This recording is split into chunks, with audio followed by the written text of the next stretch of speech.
12 publishers said no. 12 times, an editor read her story about a boy wizard and decided it was not worth printing. 12 times, the woman who wrote it was told, in one way or another, that her book would fail. She was broke. She was a single mother. She was living on welfare in a cold apartment in Edinburgh, Scotland. She had almost nothing. Today, over 600 million copies of her books have been sold around the world. Her name is on movies, theme parks, and one of the biggest entertainment brands in history. This is the story of how rejection did not end her dream. It built it.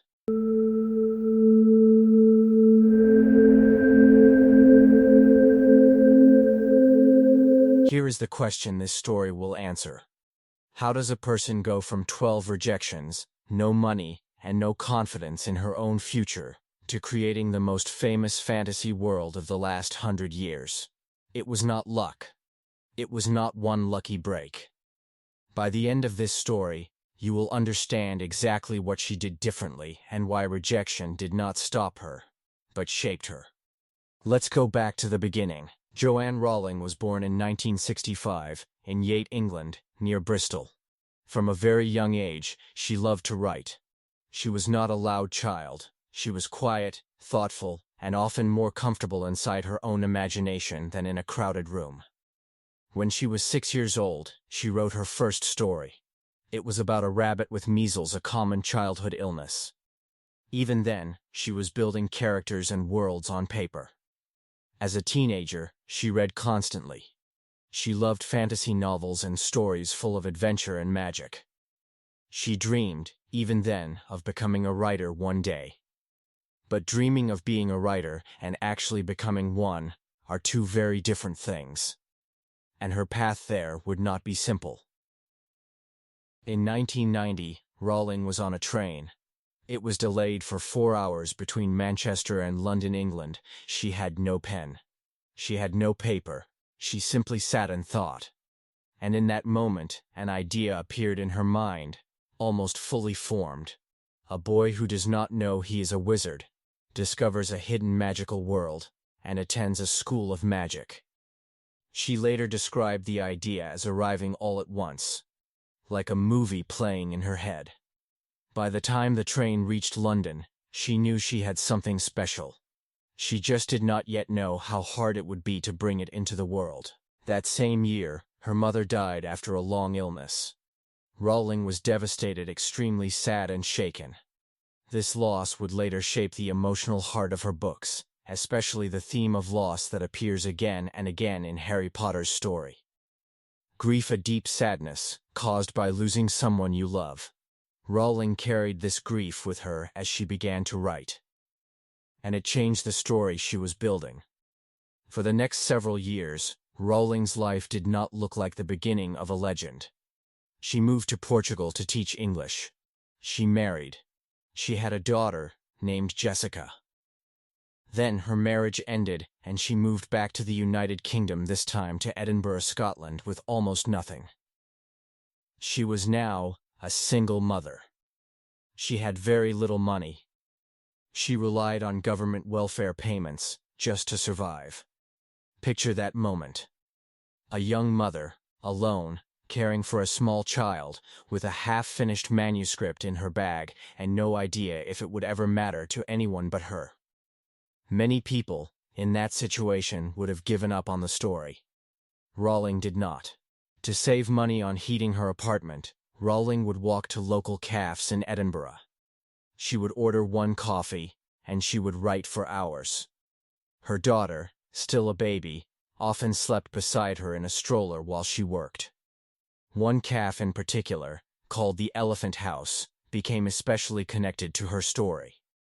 From its windows, she could see Edinburgh Castle, a view some say helped inspire the look of Hogwarts, the magical school, in her books. She wrote in longhand, by pen, filling notebook after notebook. She was not writing quickly for money or fame. She was writing because the story would not leave her alone. But writing the story was only the beginning. Getting anyone else to believe in it would be a much harder battle. By 1995, Rowling had finished her manuscript, Harry Potter and the Philosopher's Stone. She sent it to literary agents and publishers, hoping someone would say yes. Instead, she heard no. Again and again.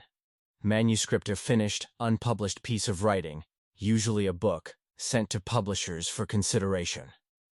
12 different publishers rejected her manuscript, one after another. Some publishers said children's books about magic were not popular anymore. Others simply did not see anything special in the story. Each rejection was a small, quiet defeat. But no one expected what happened next. In 1996, a literary agent named Christopher Little agreed to represent her book. Then, finally, a small publishing house in London, called Bloomsbury, took a chance on her story. The deal was small. Rowling received in advance a payment given to an author before a book is published of about £1,200 British. It was not a fortune. It was barely enough to live on. There is a well-known detail from this moment in her story. The publisher's chairman reportedly asked his 8-year-old daughter to read the first chapter. She loved it and asked for more immediately.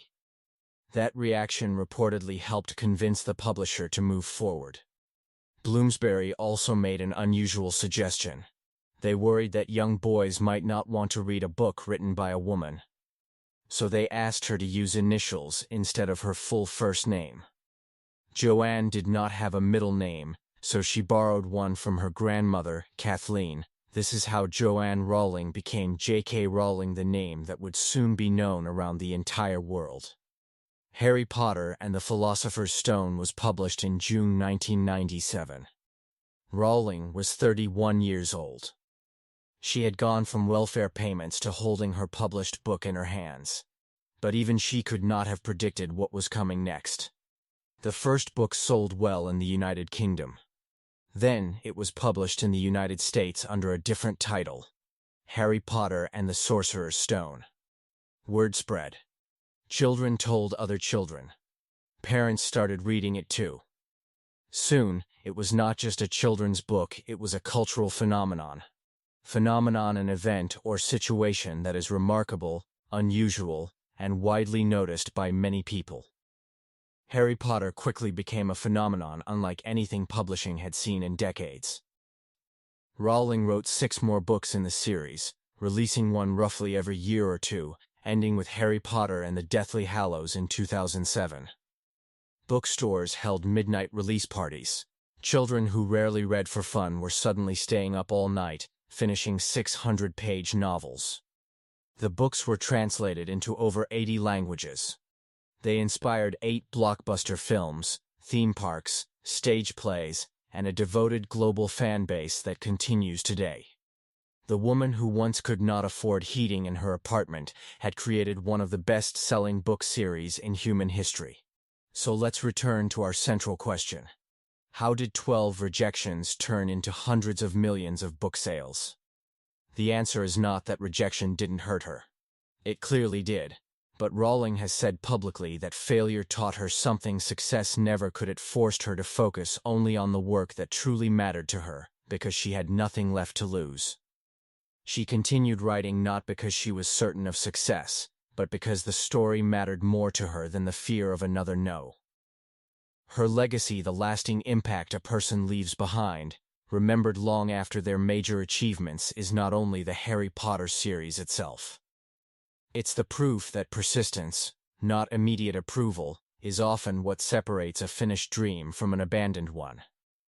Millions of readers around the world, including many who are learning English right now through stories like this one, have been shaped by a woman who almost gave up, but chose, 12 rejections later, to keep going. She once had nothing. No money, no certainty. Only a story she refused to let go of. And that story became magic for the entire world. If this story inspired you, hit subscribe. Storied English brings you true stories like this one every week, told in clear, simple English to help you learn while you watch. Next time, we're stepping into the crowded, dangerous playhouses of London, England, to meet a glovemaker's son who became the greatest writer in the English language. Don't miss the story of William Shakespeare, the man behind the legend.